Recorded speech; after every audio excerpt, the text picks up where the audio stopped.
what fun we have lined up for you today. Actually, it kind of is fun because something we've known, that any intelligent person understood that Joe Biden knew what his son was up to, helped his son in Ukraine, completely denies it, of course.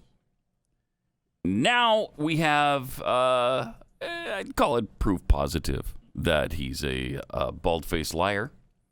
He said he never met with any of the Burisma people. Huh. Yeah, he had nothing to do with Hunter and Burisma.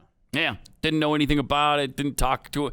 I think he claimed at one point he didn't even talk to him about it. Yeah. Right?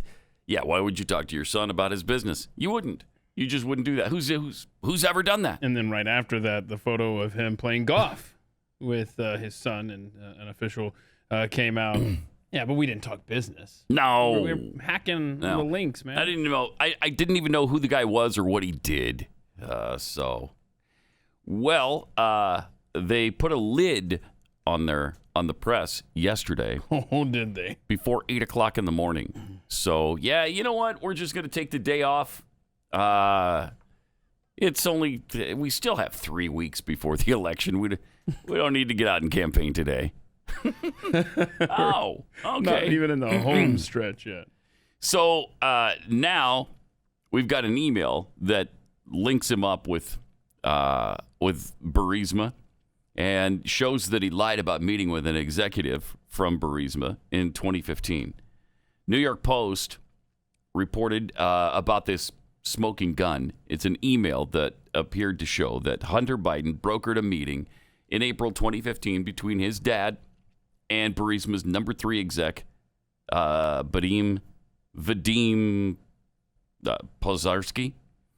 Biden has repeatedly denied it and never talked to his son about his overseas business dealings. I don't think he even knew his son was in the Ukraine. He may not be aware that he has a son. Right. At this point. Hunter. No, I mean, I've hunted before, but I don't. I don't know any Hunter. That's a weird name, first of all. I don't know anybody like that. So anyway, here's the email that was sent by Pozharsky to Hunter Biden. Dear Hunter, thank you for inviting me to D.C. and giving an opportunity to meet your father and spent some time together. Yeah, keep in mind, the guy's from Ukraine. Anybody autocorrected? It's realty. It's really an honor and pleasure. Okay, I gave him the benefit of the doubt. I said autocorrect. Maybe you know. Yeah, maybe not. Maybe he just doesn't know English that well. So he admitted that he met his dad. He met with him. Mm-hmm. What's Biden going to say about this? Well, he won't say anything. I guess he won't discuss it. He'll blame it on Trump. That's all Trump campaign rhetoric. Yeah, well, I mean, a spokesperson already came out and said, we checked Biden's schedule from the days in question. He was...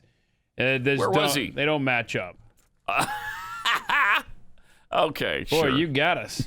Yeah, all right. You got us. Well, then, excuse us. Sorry, we went down the wrong path. And I love how these emails came to light.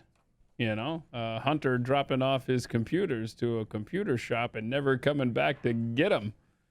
That is, isn't that something? Fun stuff. I mean, the way this is happening, it's just, and could there be a better time for it? Well, yeah, maybe a little bit sooner than this, but right.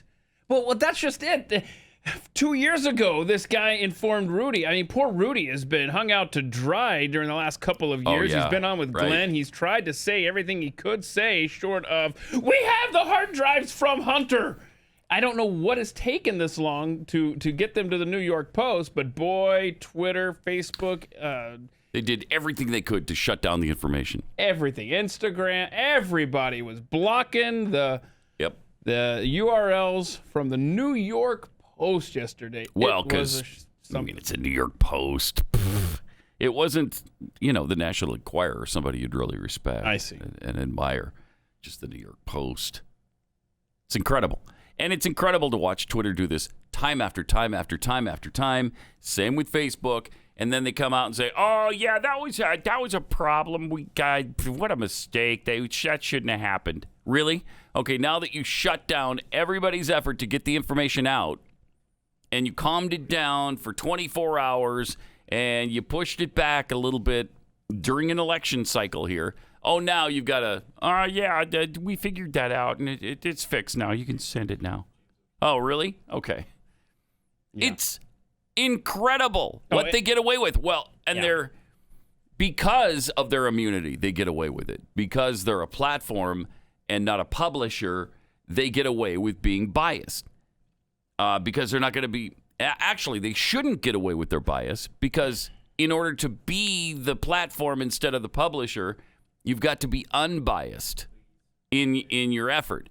Now, if you want to be biased, then that's fine, but you're not going to be immune from prosecution if something goes wrong on your platform. All right, so there's James O'Keefe trying to post on Instagram last night and constantly getting blocked. So Instagram did it too. Instagram, Twitter, Facebook, or what I call left tech now. They did that to him on his story. Okay. It might be understandable if this came from QAnon or some unreliable source, some kind of shady group. This is from the New York Post. Yeah, and all day, all night, this was happening. It happened to yours truly. But of course, when you log on to Twitter, like the first headline, I don't know, I posted this. Let's see. Yeah. It says in politics, it says, Joe Biden did not push out a Ukrainian prosecutor for investigation.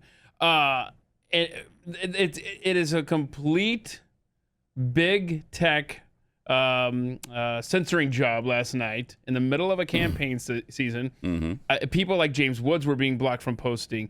Kayleigh McEnany was being blocked. They had their accounts locked. I love the excuse they used on Kayleigh McEnany, where it said, look, we can't be putting people's private communications out there that were obtained through means of hacking or whatever. I mean, it's a news article, man. It's a news article. But yeah, you're right. Jack did have to come out later and admit, oops. Yeah, we suck.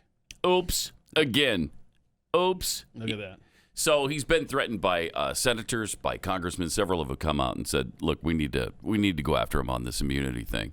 They need to be not immune because they're not unbiased, which was the agreement. So we'll see what happens. But they've been getting away with this for a really long time, and it would surprise me if they finally got taken to task. But I like it because, like I said, it would have just flown under the radar. Yep. Until they made a bigger deal about it, trying to hide it from us. That is true. So, yeah, as we mentioned, I think briefly, it came from a laptop computer that was dropped off at a computer repair store last April in Biden's home state of Delaware. The person who brought the laptop into the store never paid for service and never retrieved the device. Hunter's a winner, man.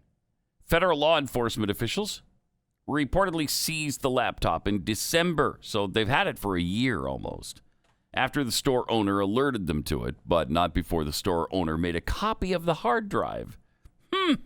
Yeah, he's a Trump supporter, by the way, the computer shop owner. Fantastic.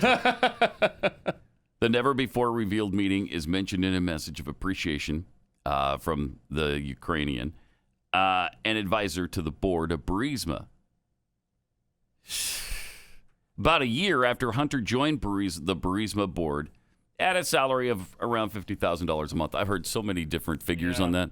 I've heard $85,000 a month. I've heard $30,000. I've heard $50,000. I don't know if anybody knows exactly what he made. Dear Hunter, thank you for inviting me to D.C. and giving me an opportunity to meet your father. What? Wait, no, honey. Whoa. And spend some time together.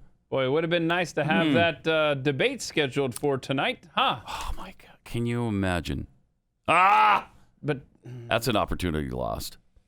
But you can't, I understand that Trump didn't want him to have notes and help, and he would have. And he would have if it was a virtual debate. Oh, is he doing the NBC thing tonight? Because the left is it's a town hall thing. Oh, they're so angry at NBC for giving a platform, to the President of the United States. They're so out of control. They're eating their own again. I love it. So out of control. I like the label Quid Pro Joe. That's great. So let's see though.